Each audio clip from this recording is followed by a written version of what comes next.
Hello and welcome. And today we're going to talk about our homepage pop-up form. That's the pop-up form that you see on your website as soon as you get there. Now, this comes in a variety of styles and fashions. Someone could click email only via pop-up. They can click email plus SMS with a pop-up. They can collect email plus SMS and some other data with that pop-up, or you can collect an email and then data with that pop-up. So a lot of different variations that you can do with this um, kind of implementation of what your pop-up looks like. Let's open one up and let's take a look at what it looks like. I've split these out into desktop and mobile as well, as you should have different pop-ups based on those. It also helps you separate that data. So the key elements that you need in your pop-up are obviously whatever your offer is going to be, any callouts that you have along with that, any creative language you want to use on that, that's perfectly fine. Saving a discount usually works the best, whether that's dollars or as percentage, it's up to you. That discount you're going to want to vary based on the totality of your order. Say that you're giving 10% off for orders over $30 or something like that. That's something that you have to include in there. Disclaimer language. I see a lot of pop ups and they don't have disclaimer language. You need to put that in there. So this one is offer open to who? New customers only. What's the limit? One per household. And then the acknowledgement and links to your terms and your privacy policy. Your privacy policy tells people what you're going to do with the data, and it needs to be present. A lot of things I see don't have links to that, and that's not a good practice at all because people aren't informed as to what they're signing up for and how it works. So this is just a basic email collection, and then it goes straight to the thank you step. And codes are dynamically populated, kind of in how that works. It depends on your system. In our system here, these are dynamically populated so that we can just plug in a prefix and then it auto generates a code and saves it into Shopify for us. Let's take a look at some other ones. So we did the email only. Now we'll take a look at email and SMS, which is really popular for a lot of different people. So this is your standard two-step form where someone sees the offer again. Remember, disclaimer language is in there. These are when things get a little bit different, though, when it comes to text. You need to include your privacy policy by default and some nomenclature here, aka wording, that tells you exactly what's happening. This code's actually hidden in this example, meaning as soon as someone subscribes for their email, this code is populated and already sent on into your email service provider, your Klaviyo, Drip, whatever it is. CTA here. We'll update this to sign up for texts. Those include a skip now button. Specifically, this one is something I see a lot of people sometimes have, sometimes don't have. The drop off rate from email to SMS is roughly 50%. That means 50% of people that provide an email do not want to provide an SMS or phone number.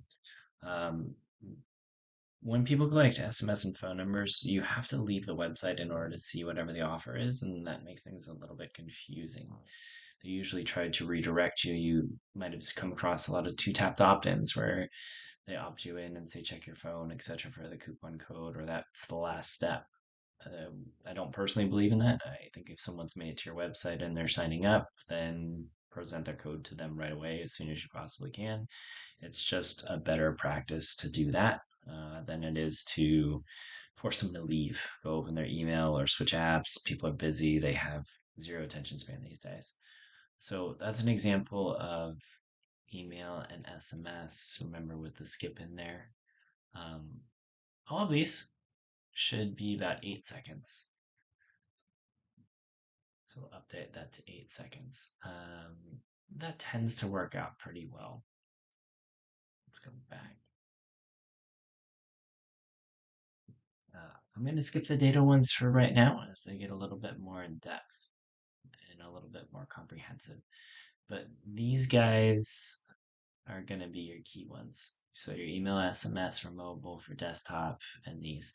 Now, one of the things I do want to take a look at with everyone is I want to talk about audience and targeting. Change this to 8 seconds as I just created these for this video here. Audience. No matter what your audience is, you're going to have different options depending on what platform you're using. But it's really important to build in some URL exclusions. A lot of the times I see that people do not build in URL exclusions properly, and that's a huge problem. So this is for any visitor not subscribed, only once per session. That means it'll only show once per session. We have it set to specific devices, just being mobile, as this is a mobile only one. But let's take a look at the URLs. So these are the URLs that we're excluding. Zoom out a little bit, make it easier to see. So if it contains products, we're excluding it. If it contains cart, we're excluding it. If it contains checkout, pop-ups are blocked by default, but we're excluding it just in case. If the page URL contains order, you want to exclude it. If the page URL contains pages, this is going to be the root before you hit a landing page or about us page and other pages, which usually do not have anything to do with selling anything. If it is a landing page, we're going to want to put together a different pop-up to go along with that so that it's more akin to where someone's at in their customer journey, because most of the time landing pages are taking place from paid traffic, and that's where we're landing on those. The last exclusion, super biggie here, the thank you page.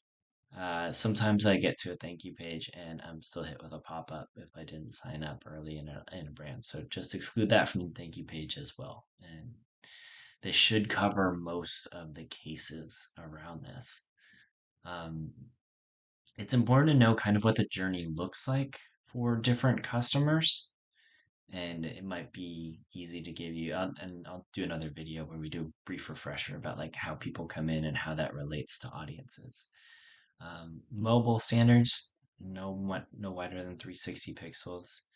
You want to check and make sure everything fits nicely on there. You do not want to have to scroll on a device, so make sure it stays no more than 600 pixels in terms of height there as well. And then on desktop, you have a little bit more freedom where you can make it anywhere between 500 and 750 pixels, depending on what the device is that someone's using. All right, that's a good overview of these guys and the basic ones, and then we'll make a separate video that goes a little bit more into depth relating to data and what's possible and how to grab more data.